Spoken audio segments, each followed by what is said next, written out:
Is the flattening U.S. yield curve telling us the Federal Reserve is finished with its easing cycle?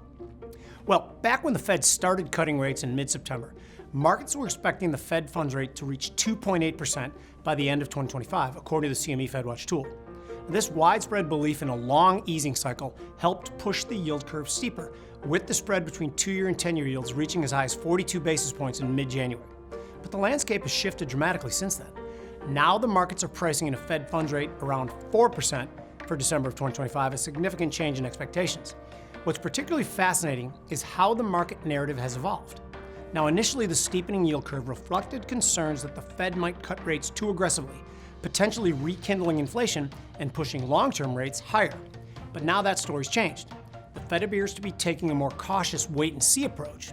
This shift might be due to the recent uptick in CPI, or the strong employment report that we saw on February 7th, or perhaps it's uncertainty surrounding the new administration's trade policies. Whatever the reason, the yield curve has moved decisively lower, reaching 22 basis points on February 6th. Now, looking ahead, all eyes are on the CPI report coming on February 12th. Markets expect the year-over-year number to hold steady at 2.9%. If inflation comes in significantly below expectations, we could see markets pricing in more aggressive Fed rate cuts, potentially leading to a steeper curve.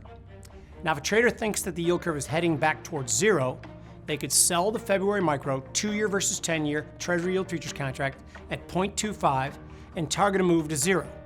Now, stop for this trade could be placed above at 0.45. This trade can make $250 if the target is reached and risks $200 if you're stopped at your level. Now, it's important to remember that this spread contract gives you two independent positions, and stops will need to be monitored manually. Now, if a trader believes that the yield curve could steepen towards its historic average of 100 basis points, they could buy the February micro 2-year versus 10-year Treasury yield futures contract at 0.25 and target a move to 0.95. Now, a stop for this trade could be placed at negative 0.25. This trade can make $700 if the target is reached and risks $500 if you're stopped out of your level.